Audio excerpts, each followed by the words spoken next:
নবী দয়ার নবী, রক্তাক্ত আল্লাহ নবী, রহমতের নবী। নবীজির কন্যাগণ একে একে এসে এসে বায়াত নবীকে সান্ত্বনা দেন, সবাই সান্ত্বনা দেন। কিন্তু নবীর কলিজার টুকরা মেয়ে ফাতেমা ঘরের ভিতরে ঢুকে তিনি দরজা বন্ধ করে দিলেন, একে একে সবাইকে বের করে দিলেন। আল্লাহর নবী মায়ার নবীকে একা ঘরে রেখে দরজা বন্ধ করেন। নবীজি জিজ্ঞেস করেন, ফাতেমা দরজা কেন বন্ধ করো? ফাতেমা বলেন, বাবা গো, দরজা বন্ধ করে আমি তোমার আল্লাহর সাথে তোমার মাধ্যমে কিছু কথা বলবো। মায়ার নবী দয়ার নবী কই, ফাতেমা আল্লাহর সাথে যদি কথা বলতে চাও তাহলে তো দরজা বন্ধ করতে হয় না। ফাতেমা বলে, বাবা কথাগুলি এমন যে কথাগুলি আর কেউ শুনতে পারবে না। নবীজি বলেন, কিরে মা একটু ক। নবীজির কাছে আইসা ফাতেমার চোখ দিয়ে দর দর করে পানি পড়ে। নবীজির আঘাতপ্রাপ্ত অঙ্গগুলা তিনি দেখতেছেন আর চোখের পানি জড়ায় কান্দেন। ওই অবস্থায় তিনি ডাক দিয়া বলেন, মালিক, ও মালিক, তুমি তো আমার আব্বাকে তোমার হাবিব বলে ঘোষণা দিয়েছ, বন্ধু বলে ঘোষণা দিয়েছ। আল্লাহ বন্ধুকে বুঝি কেউ এভাবে কষ্ট দেয়? নমরুদের আগুনকে যদি ইব্রাহিম খলিলের জন্য তুমি ফুলের বাগান বানিয়ে দিতে পারলে, মুসা কালিমুল্লাহর জন্য যদি নীল দরিয়ার পানিকে তুমি রাস্তা বানায় দিতে পারলে, তাহলে আমার আব্বার জন্য তায়েফের মাটিতে উশৃঙ্খল যুবকগুলির পাথরকে কেন তোলা বানায় দিতে পারলে না? মালিক তুমি কি পারো না?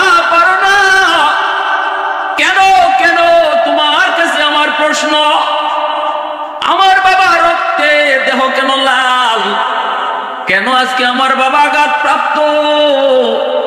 তায়েফের জমিনে বাবা গিয়েছিল তোমার কালেমার দাওয়াত দেওয়ার জন্য। আমার আব্বা তো নিজের কথা বলতে যায়নি, গিয়েছিল তুমি মালিকের একত্ববাদের দাওয়াত দেওয়ার জন্য। ও মালিক, জবাব চাই, জবাব। ইব্রাহিমের জন্য যদি নমরুদের আগুন ফুলের বাগান বানায়া দিতে পারলে, মূসার জন্য যদি নীল দরিয়া শুকায় তুমি রাস্তা বানায় দিতে পারলে, আমার আব্বার জন্য, তিনি তো তোমারই হাবিব, কেন তুমি ওই পাথরকে তুলা বানাইতে পারলে না? আল্লাহ নবী তখন হাত ধরে কই, মা এভাবে আল্লাহর সাথে কথা কয় না, মা এভাবে আল্লাহর সাথে কথা বলে না। সাথে সাথে ফাতেমা কয়, আব্বা কিভাবে বলবো?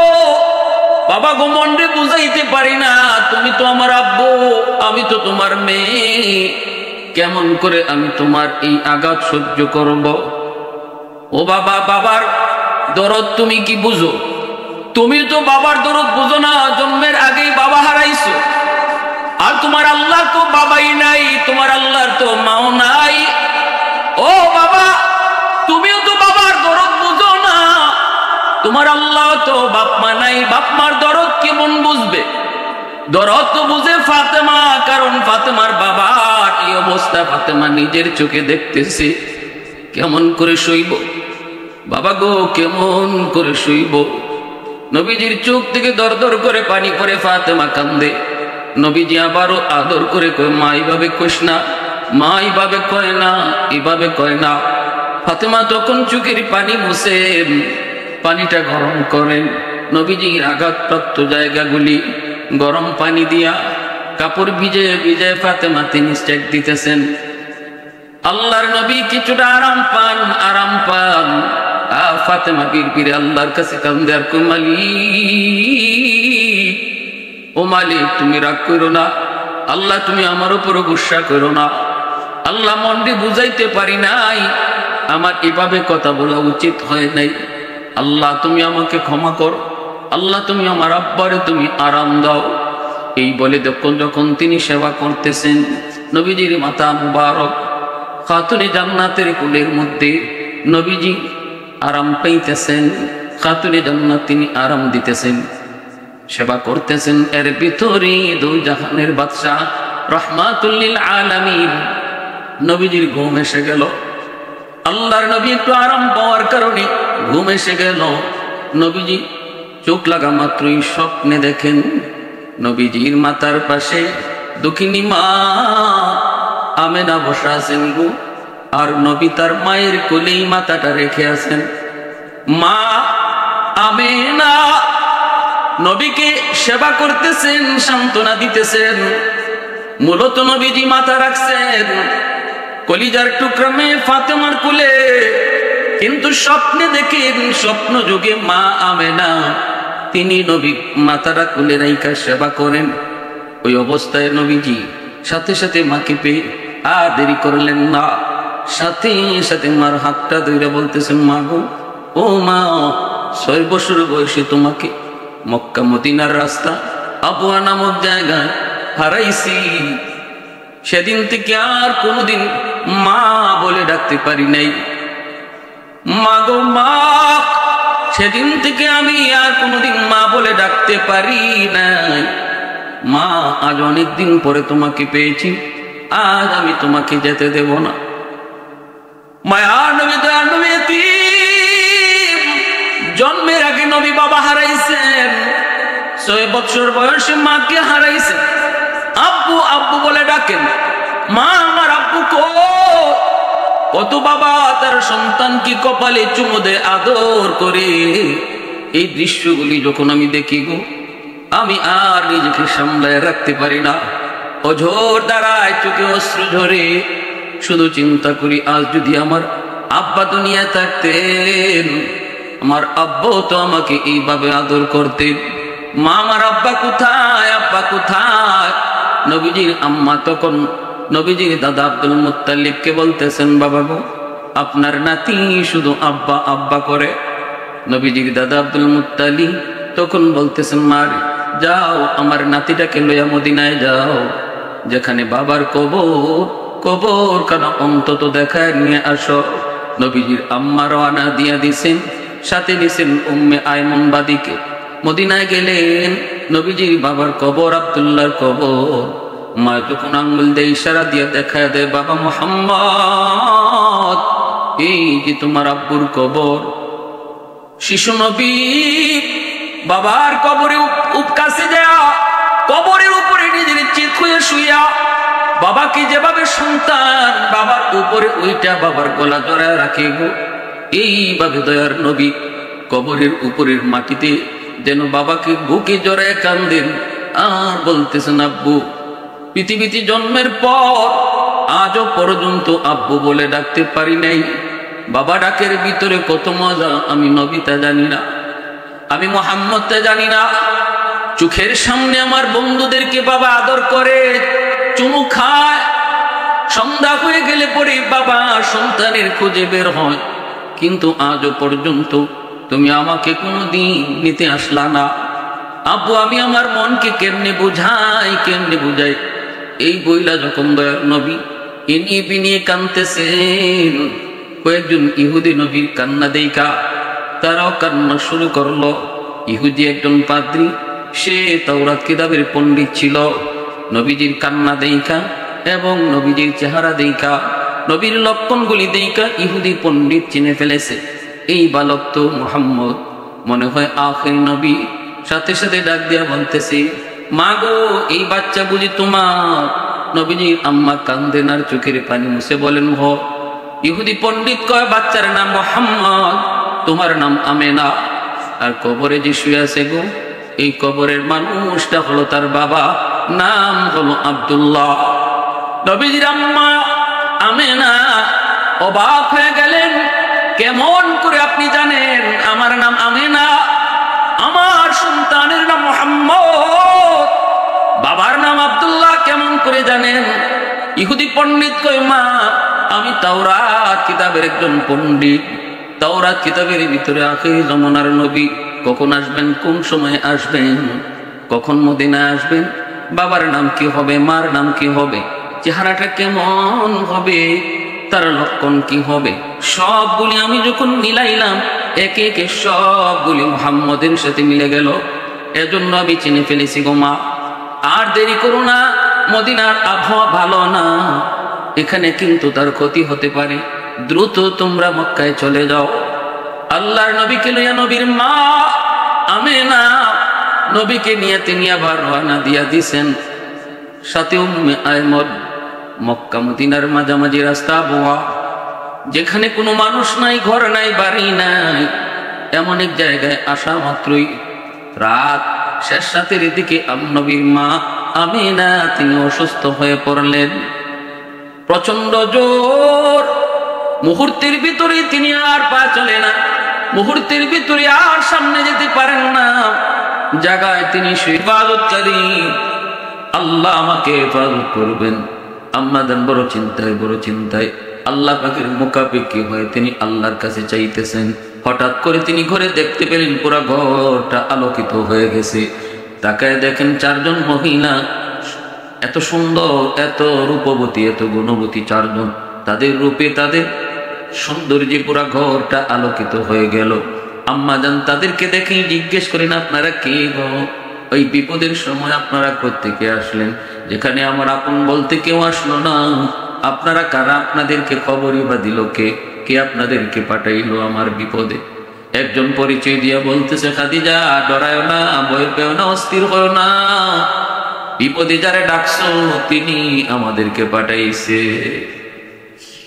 আহাদুল লাইসা কামিসলিক সামাদুল লাইসা কাফাদলিহি লিমানিল মুলকু তুবুই তু সাজাওয়ার খুদাই, তু খুদাওয়ান্দ ইয়ামিনি, তু খুদাওয়ান্দ ইয়াসারি, তু খুদাওয়ান্দ জামিনি, তু খুদাওয়ান্দ সামাই, তু রহিমি, তু করিমি, তু সামিঈ, তু বসীরি, তু মুইজ্জি, তু মুযিল্লি, তু মালিকিল আরশি বজাই, বরি আজ চোচরাই, বরি আজ সুরত রঙ্গি, বরি আজ ইজ্জ নিয়াজি, বরি আজ বীম উমিদি, বরি আজ খুরদন ও খুফতন, বরি আজ তোহমত মরদন, বরি আজ বীম উমিদি, বরি আজ রঞ্জ বালাই। একজন পরিচয় দিয়া বলতেছে, খাদিজা আমারে চিনো? আমি হলাম মা হাওয়া আলাইহিস সালাম, আদম আলাইহিস সালাম, আদি পিতা আদমের বিবি, আদি মা আমি হলাম হাওয়া আলাইহিস সালাম। আরেকজন বলতেছে, খাদিজা আমি হলাম মারিয়াম আলাইহিস সালাম, ঈসা পয়গম্বরের মা। আরেকজনে কয়, খাদিজা আমি হলাম ফেরাউনের বিবি আসিয়া। আরেকজনে কয়, আমি হলাম মুসা নবীর বোন কুলসুম। এই চারজন আম্মাজান খাদিজাতুল কুবরা রাদিয়াল্লাহু তাআলা আনহার বিপদের সময় হাজির, সহযোগিতা করলেন। ফুটফুটে মেয়ে সন্তান দুনিয়াতে আগমন করলেন, যার চেহারার নূরে তাদের নূরটা পর্যন্ত ম্লান হয়ে গেল, পুরো ঘর আলোকিত হয়ে গেল। পৃথিবীতে যে চারজন নারী সবচেয়ে সুন্দর ছিলেন, একজন হলেন ইব্রাহিম পয়গম্বরের বিবি, প্রথম বিবি সারা আলাইহিস সালাম, দ্বিতীয় জন হলেন হযরত মারইয়াম আলাইহিস সালাম, তৃতীয় জন হলেন আসিয়া আলাইহিস সালাম, চতুর্থ জন হলেন নবীজির কন্যা খাতুনে জান্নাত ফাতেমা রাদিয়াল্লাহু তাআলা আনহা। আল্লাহর নবী কয়, আমার ফাতেমা এত সুন্দর, তার সৌন্দর্য দেখে জান্নাতের হুররা পর্যন্ত ঈর্ষা করবে। পুরা ঘর আলোকিত।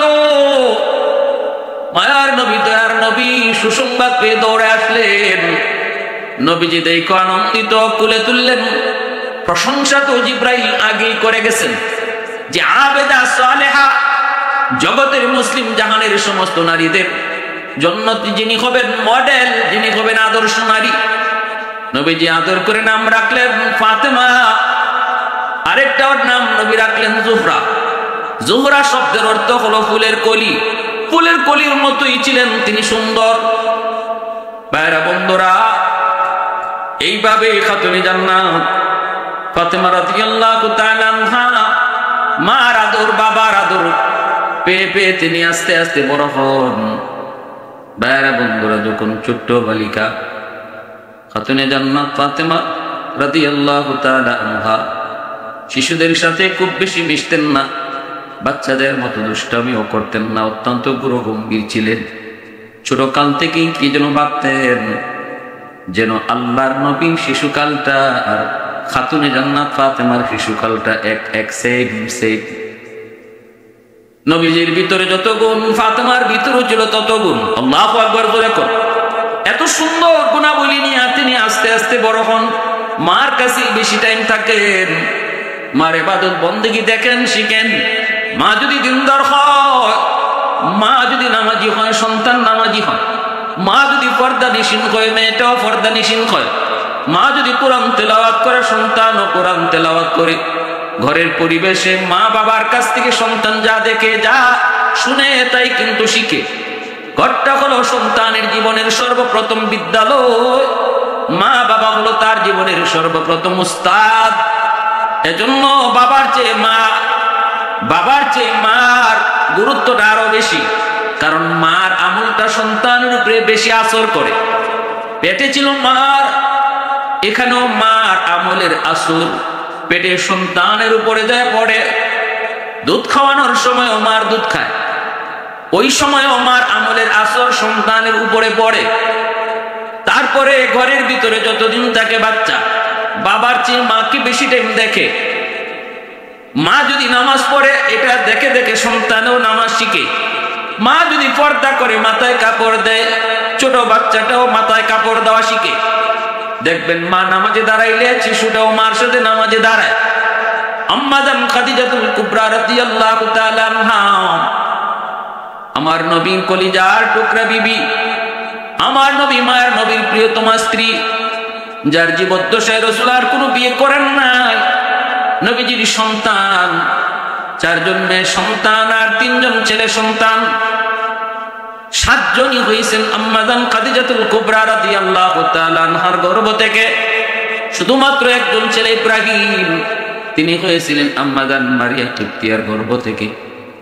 এজন্যই আম্মা জান বড় ভাগ্যবতী নারী। রাসূলের সকল সন্তানরাই আম্মা জান খাদিজাতুল কুবরার গর্ভ থেকে। খাতুনে জান্নাত মার কাছেই বেশি টাইম থাকেন, মার আমলটাই দেখেন, মার আমলটাই নিজে শিখেন। এইভাবে আস্তে আস্তে বড় হইতেছেন, শিখতেছেন, আমলের প্রতি আগ্রহ। মা যে আল্লাহর বন্দেগী করি, আল্লাহকে কি দেখা যায় না? আম্মা জান খাদিজাতুল কুবরা কয়, মা দুনিয়ার চর্ম চোখে আল্লাহকে দেখা যায় না গো মা। আল্লাহ দুনিয়ার মানুষের চোখেই পাওয়ার দেয় নাই, কিন্তু যদি তুমি নেক আমল করো, আল্লাহরে খুশি করতে পারো, জান্নাতে আল্লাহ তোমার চোখে এমন পাওয়ার দিবে, যে পাওয়ার দিয়া মালিককে তুমি দেখেও ঠিক থাকতে পারবে। আল্লাহ পাক জান্নাতে তোমার দিদার নসিব করাবে, আল্লাহ জান্নাতে দেখা দিবে। দুনিয়ার চর্ম চোখে আল্লাহকে দেখা যায় না। এইভাবেই মার কাছে দেখে দেখে আমলের প্রতি আগ্রহ বাড়ে, আমল শিখেন। ভাইরা বন্ধুরা, কিন্তু বেশি দিন হয় নাই, খাতুনে জান্নাতের 11 বছরের টাইমে আম্মা জান খাদিজাতুল কুবরা রাদিয়াল্লাহু তাআলা আনহার ইন্তেকাল। অসুস্থ হয়ে পড়লেন, চরম থেকে চরম অসুস্থ হয়ে পড়লেন। ওই অবস্থায় নবীজির জন্য আম্মা জান কান্দে। রাসূল যায় কয়, খাদিজা তুমি কেন কান্দো? আম্মা জান কয়, নবী গো, আমি আমার জন্য কান্দি না গো নবী, আমি কান্দি স্বামী গো আমার ইন্তেকালের পর আপনার সেবা কে করবে, আপনারকে দেখশন করবে। বেদিন বেঈমান গুলা কত কটু কথা, কত নির্যাতন আপনারে করে। আমার কাছে আসলেই আমি সান্ত্বনা দিয়ে আপনাকে সব কষ্ট ভুলাইয়া দেই, কিন্তু আমার বড় আশঙ্কা, আমার বড় ভয়, আমার বড় টেনশন, আমার চিন্তা, আমার দুনিয়া থেকে বিদায়ের পর আপনার সেবা কে করবো, আপনারে কে সান্ত্বনা দিব, এজন্য আমি বেশি কাঁদতেছি। সাথে সাথে খাতুনে জান্নাত ফাতেমা রাদিয়াল্লাহু তাআলা আনহা মার কাছে বসা, মার কাছে বসে মার কপালে চুমু দিয়া কয়, মা আব্বুর জন্য তুমি কাঁদো না। মা গো, আমি কথা দিলাম, মা আমি তোমাকে কথা দিলাম, তোমার বিদায়ের পর তোমার দায়িত্বটা আমি ফাতেমা আদায় করব। আমি বাবার সেবা করব, আব্বুর সেবা আমি করব, সান্ত্বনা আমি ফাতেমা দিব, সেবা করব আপনার মতো, সান্ত্বনা দিব আমার আব্বুর আম্মার মতো, আমেনার মতো। এই কথা বলতেই খাদিজা রাদিয়াল্লাহু তাআলা আনহা খাতুনে জান্নাতের কপালে চুমু খায়। একটু আনন্দের হাসি আসে, মা আমার দিলটা খুশি, মা আমার বুকে আয়, তোর কথাগুলা শুনে আমার দিলটা খুশি হয়ে গেছে, মা আয় আমার বুকে আয়, বুকে আয়। আল্লাহর নবী, রহমতের নবী, মায়ার নবী কাছে বসা। আম্মাজান খাদিজাতুল কুবরা রাদিয়াল্লাহু তাআলা আনহা বলতেছে, স্বামী গো, ও স্বামী, আমি দুনিয়ায় থাকতে তোমার কোনো হক যথাযথ আদায় করতে পারি নাই গো স্বামী, একটা আবদার করি, রাখবেন নি? রাসূলকে, খাদিজা, দুনিয়ায় থাকতে কোনো আবদার আমার কাছে তুমি করো নাই, এমন কি আবদার তুমি মৃত্যুর আগে আমার কাছে করবা? আম্মাজান কো, নবী গো, আমার আবদারটা হলো, কবরের জগৎটা আমার বড় ভয় লাগে, বড় ভয় লাগে। আখিরাতের প্রথম মঞ্জিল কবর, কবর যার আসান তার সব ঘাট আসান। কবরে আমার বড় ভয় হয় গো নবী, ভয়।